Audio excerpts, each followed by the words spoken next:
Então o que eu quero falar hoje aí sobre amor não é nenhuma novidade, tá ok? Eu não vou trazer nenhuma novidade, nenhum tratado, né, extenso sobre isso, sobre o tema, mas eu quero recordar apenas dois aspectos fundamentais desse amor que Deus tem por nós, desse grande amor. E o primeiro desse aspecto é que o amor de Deus não cessa. Olha só o que diz lá em Jeremias, capítulo 31, verso 3. Nós lemos o seguinte: há muito que o Senhor me apareceu dizendo, porquanto com amor eterno te amei, por isso com benignidade eu te atraí. Ou seja, Deus, Ele nos amou com um amor eterno. O que é algo eterno? É algo que não acaba, algo que não tem fim. É algo que perdura para sempre. Então Deus, Ele nos amou com esse amor. Ele nos amou com amor eterno. Né? E pela sua benignidade nós fomos atraídos. Então não há pausa, como eu já disse, no amor de Deus. Quando falhamos, erramos ou caímos, ainda assim Deus continua nos amando. Né? Olha só, preste atenção no que está escrito no Evangelho de João, no capítulo 13, verso 1. Isso aqui é legal. Então, diz assim, né? Ora, antes da festa da Páscoa, sabendo Jesus que era chegada a hora de passar deste mundo para o Pai, tendo amado os seus que estavam no mundo, amou-os até o fim. Por quanto tempo Deus amou os seus que estavam no mundo? Ele amou até o fim. Queridos, nos dias da nossa carne, nós estamos ainda nesse mundo. E Deus vai nos amar aqui até o nosso último dia de vida nesta terra. Em nenhum dia, em nenhum momento da nossa existência física,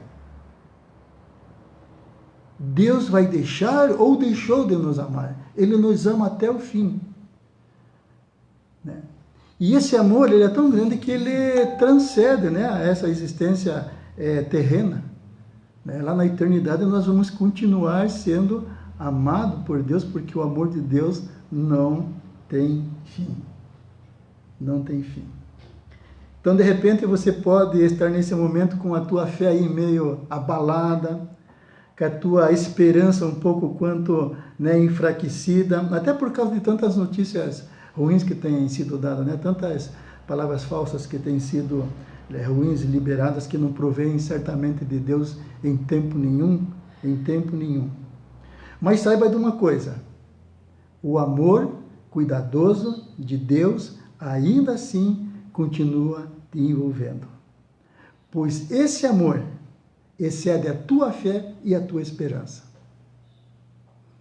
Se você anda com a fé abalada, se você anda com a esperança enfraquecida, saiba que o amor de Deus excede a tua fé abalada e ele excede a tua esperança enfraquecida.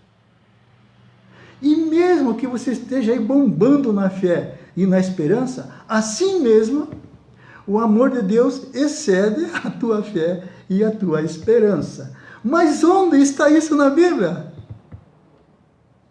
Onde que nós encontramos? Vamos lá, em 1 Coríntios, capítulo 13, verso 13, diz assim.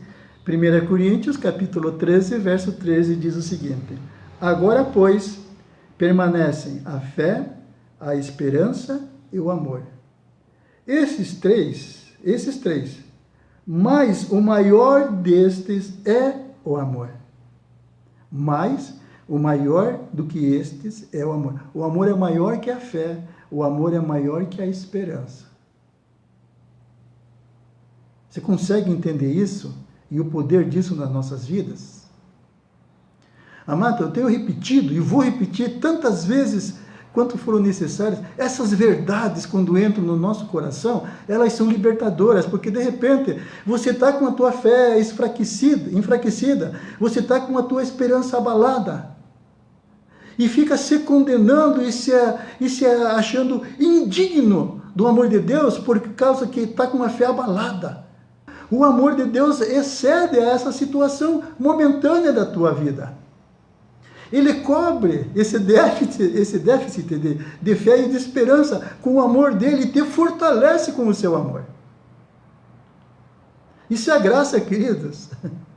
E a graça é proveniente de Deus. Ela não tem uma outra fonte. A graça não está na nossa fé. A graça não está na nossa esperança. A graça está em Deus. Ela reside em Deus e seu amor. E quando nós nos sentimos dessa maneira, a graça vem e compensa esse momento da nossa vida. Deus vem com o seu carinho, Deus vem com o seu amor, com o seu cuidado, como sempre Ele vem. Ok? Então, quero aqui falar então do segundo aspecto, né? Do segundo aspecto que eu desejo falar com vocês nessa noite sobre o amor. É que esse amor ele é imerecido. E aí nós precisamos nos alinhar muito bem a isso, queridos. Nós precisamos nos alinhar muito bem a isso.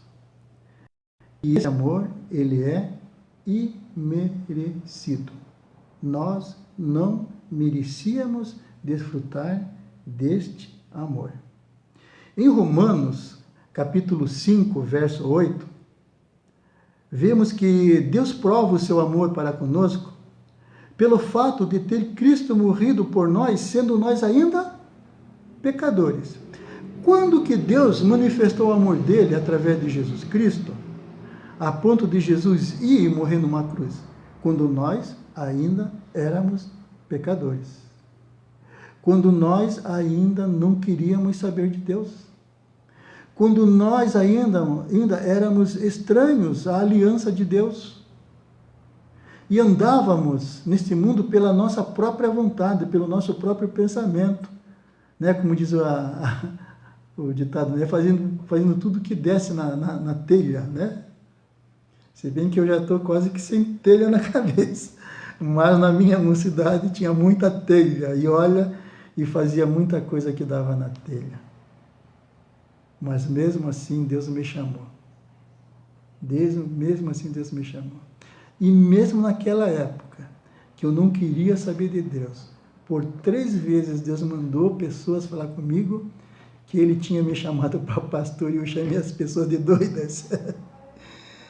E eu chamei as pessoas de doidas, né? Você está doido, né? E Jesus está lá no céu, eu sabia que Ele existia, né? Jesus está lá no céu vivendo a vida dele, eu estou aqui na terra vivendo a minha vida, eu não mexo com Ele e Ele que não mexa comigo. Essa era a minha resposta. Mas mesmo assim, Deus não quis saber, né, desse meu posicionamento. Ele continuou me amando, Ele continua ainda no coração com o propósito de que eu seria um pastor. Mas hoje eu estou aqui, né, para a honra e para a glória de Deus. Para a honra e para a glória de Deus. Isso não é maravilhoso? Isso não é graça? É claro que é. Então, esse amor é imerecido. Então, Deus envia seu Filho para nos favorecer, para levar sobre Ele todos os nossos pecados. Eu insisto, como insisti no domingo passado, do passado, do presente e do futuro. Né? Do passado, do presente e do futuro. Para levar sobre Ele toda a maldição, todo o castigo, toda a herança maldita que nos pertencia, Jesus levou sobre Ele. Ou seja, toda dívida que era contrária a nós, Jesus levou e cravou na cruz. E nos trouxe uma liberdade perfeita. Nós somos livres de tudo em Cristo Jesus. Só que não há mérito nosso. Não há mérito nenhum nosso. Entenda isso. Os méritos são exclusivos de Deus. Já vamos falar um pouquinho sobre isso aqui. Quando Adão pecou, a vida de Deus, que é eterna, saiu de Adão. Então, aquilo que Deus disse, que no dia que ele comesse do fruto, né? E esse foi o pecado de Adão, a incredulidade que gerou a desobediência e ele comeu desse fruto. E Deus disse que se ele fizesse isso, ele ia morrer. Mas Adão continuou biologicamente vivo e automaticamente mais vivo ainda do que já estava, na verdade. O que morreu? Morreu o espírito de Adão, porque a vida de Deus, que é eterna, se retirou. E o espírito permanece morto no homem, até Deus voltar a entrar. Para resolver esse problema, o que Deus faz? Deus envia o seu Filho Jesus Cristo. Deus envia o seu Filho Jesus Cristo. Num ato de amor e graça, ele envia Jesus, para que todo aquele que nele crê possa novamente ter em si a vida eterna, a vida de Deus que é eterna, e conscientemente herdar a salvação. Foi isso que aconteceu com a gente quando nós confessamos Jesus como nosso Senhor e Salvador.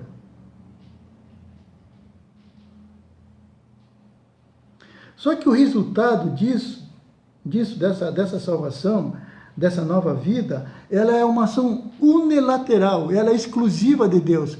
Eu e você não tivemos participação nenhuma na salvação.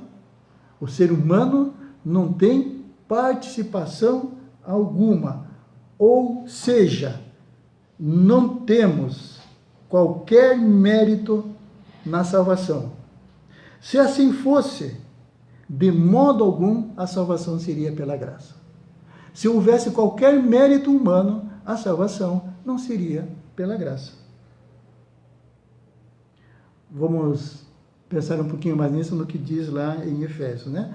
Eu estou aqui tratando que o amor de Deus, ele é imerecido. Nós não merecemos ser amados por Deus, assim como nós somos amados de uma maneira incrível, indescritível. Né? Não tem como descrever o amor de Deus pela gente. Não tem mesmo, isso é uma impossibilidade. Mas nós merecíamos? Não. Pelo estilo de vida, assim, mas era uma pessoa bem educada. Não interessa, mas existe uma natureza perversa no nosso interior, com a qual nós já nascemos com ela. E a Bíblia diz que essa estultícia, que essa natureza perversa já está no coração da criança. E quando ela entende a idade, ela tem a idade da razão, essa natureza começa a se manifestar. Por isso que é necessário os pais ensinarem os filhos no caminho que eles devem andar, né? Para que quando chegue nesse momento, eles façam a opção por Jesus Cristo, pela fé, pela graça de Deus.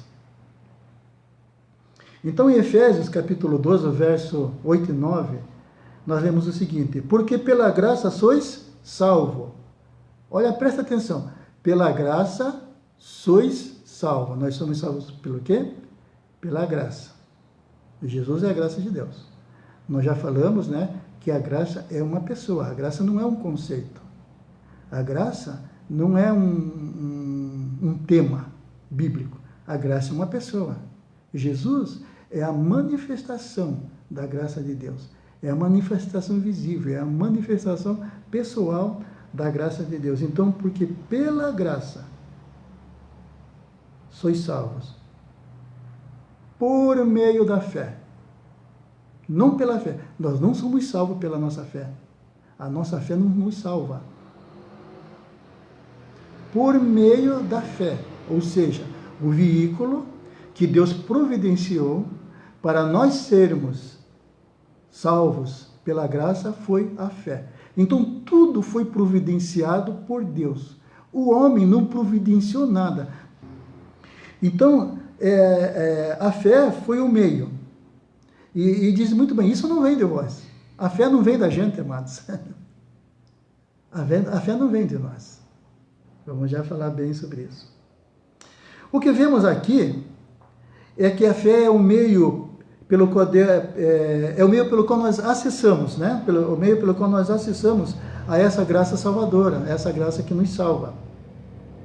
Só que essa fé não somos nós que a produzimos, como já vimos, né?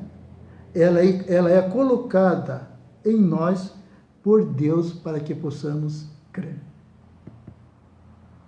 Vamos entender melhor, Para a gente entender melhor. Deixa eu fazer aqui uma colocação para a gente entender melhor isso. Né? Então presta atenção aqui, presta atenção. Qual é o mérito em estarmos vivos porque respiramos ar? Tá, tenta responder. Qual é o teu mérito por você estar vivo nesse momento, me ouvindo? Que mérito você tem nisso? Nenhum. Absolutamente nenhum. Porque isso faz parte da tua natureza, isso faz parte da nossa natureza. Simplesmente respiramos porque já nascemos com essa capacidade de respirar. É algo normal. O anormal é não querer respirar. Respirar é algo normal que a gente nem pensa em fazer. É a nossa natureza, por isso que nós respiramos. Porque Deus nos aparelhou para isso, com esse sistema respiratório. Assim também é a fé. Quando Deus coloca alguém no mundo, Ele já coloca essa pessoa no mundo com uma capacidade, com um nível de fé, que nós podemos chamar aqui de fé salvadora, né? Com uma capacidade de crer. Ah, então por que existem pessoas incrédulas? Então por que todo mundo não crê em Jesus? Primeiramente, eu não acredito que existam pessoas incrédulas. Todo mundo crê em alguma coisa, porque todo mundo vem com uma capacidade de crer em algo. O que acontece é que o diabo começa a manipular o coração e a mente das pessoas para que elas desviem essa capacidade que Deus deu para elas crerem em Jesus ao ouvirem a pregação do Evangelho, para outras coisas que são totalmente contrárias, para outros movimentos pseudos cristãos e religiosos, por exemplo, né, para muitas coisas esotéricas, enfim. Coisas que estão fora do propósito que Deus deu a capacidade de crer. Então, quando nós cremos, é porque nós fizemos um exercício, nós exercitamos corretamente aquilo para o qual Deus colocou fé em nós. Mas quem colocou essa fé foi Deus. Então, nós só cremos porque Deus nos capacitou a crer. É por isso que eu digo que não existe mérito humano nenhum na salvação. Não existe merecimento nenhum na salvação, na manifestação do amor de Deus. Você está entendendo? Você está conseguindo me compreender? Isso por si só, eu vou dizer, é libertador, queridos. É libertador. Porque você não precisa ficar preso a práticas religiosas, né? Ah, eu tenho que ler a Bíblia pelo menos 2 vezes por dia para que Deus não me castigue. Não faça isso, não faça isso. Não faça isso com a salvação que Deus te deu. Seja livre, leia a Bíblia. Mas pelo entendimento que é importante você ler ela para conhecer mais a Deus. Só isso. Tudo que você pratica dentro do cristianismo, para que Deus te recompense e te dê alguma coisa, é pura religião. É pura escravidão. Vamos orar? Sim, tem que orar. Você gosta de jejuar? Sim, jejue. Você quer ler a Bíblia? Sim. Leia a Bíblia. Sabe? Tem essas práticas. Isso é muito bom. Isso nos edifica. Mas não que por causa disso, Deus vai nos dar algo em troca. Deus vai nos abençoar. Até porque nós já somos abençoados. O Senhor já nos abençoou com toda sorte de bênçãos espirituais nas regiões celestiais em Cristo Jesus. Quer ver mais um exemplo? Que o amor de Deus ele é imerecido, mas que nós gozamos desse amor, mas que Deus ele nos deu do seu amor em toda a sua plenitude e em todo o tempo da nossa vida. Um outro equívoco que existe de repente você diz, olha, eu fui perdoado por Deus porque eu me arrependi. Queridos, arrependimento não produz perdão. Até porque você já foi perdoado, a gente tem falado bastante isso. De todos os teus erros, de todos os teus pecados do passado, presente e futuro. Então você não é perdoado pelo arrependimento, você já foi perdoado. Então não tenho que me arrepender. Sabe o que é arrependimento? Arrependimento é a convicção de pecado. Eu pequei, eu me arrependo e não vou mais fazer isso porque eu não quero desagradar o meu Deus. Eu não quero desagradar o meu Pai.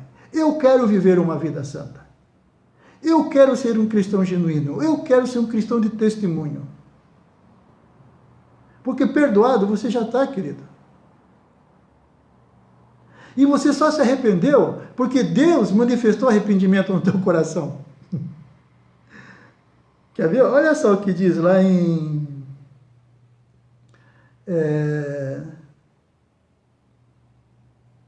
Atos, né? Diz assim: ouvindo eles essas coisas, apaziguaram-se e glorificaram a Deus, dizendo: assim, pois, Deus concedeu também aos gentios o arrependimento para a vida.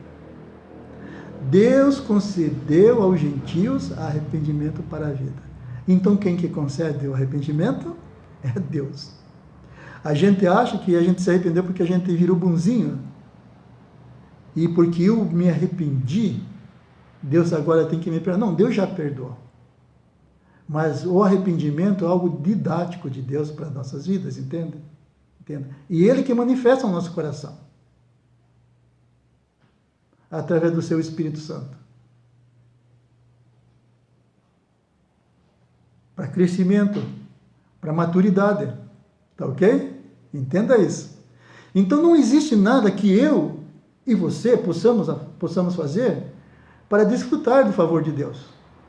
Nós desfrutamos do seu favor porque Ele nos ama. Mesmo nós não merecendo. Ele nos ama. E sempre vai continuar nos amando. Existem tantas outras, né, características do amor de Deus. Mas vamos ficar apenas hoje, né, por hora, com essas duas. Né? Quem sabe, mais tarde não tenho nada planejado com relação a isso, mas Deus sabe. A gente fale mais alguns outros aspectos. Né? Então eu quero concluir, eu quero fazer a conclusão então desta mensagem. Né? Olha só aqui, né, o que diz lá em João capítulo 15, verso 13. Ninguém tem amor maior do que este, de dar alguém a sua vida em favor dos seus amigos. Então não existe um amor maior do que isso, deu que alguém dá a sua vida em favor dos seus amigos. E Jesus foi além. Ele deu em favor dos amigos e dos inimigos, querida. Você morreria por um inimigo? Você morreria por alguém que não quer saber de você? Você morreria por alguém que fala mal de você, que te critica? Que te prejudica? É lógico que não.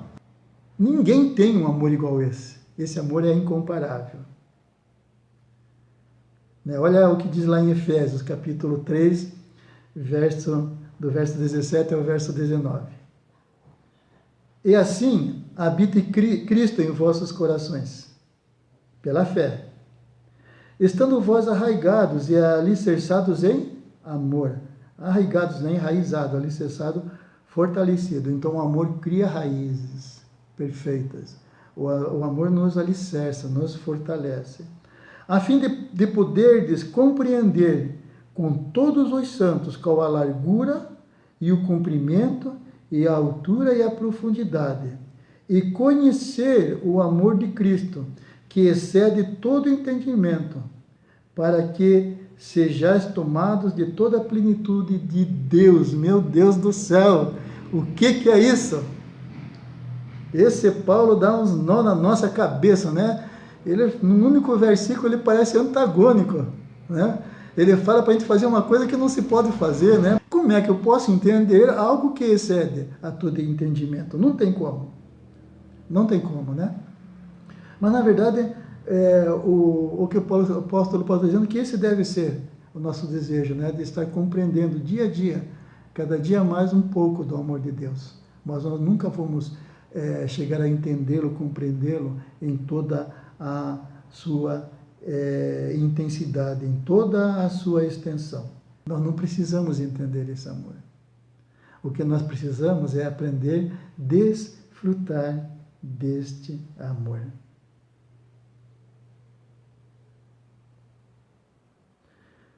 Vamos vivenciar esse amor? Vamos aprender com ele? Vamos gozar de tudo que ele nos oferece? Está aí o meu convite, eu creio que este é o convite de Deus para nós.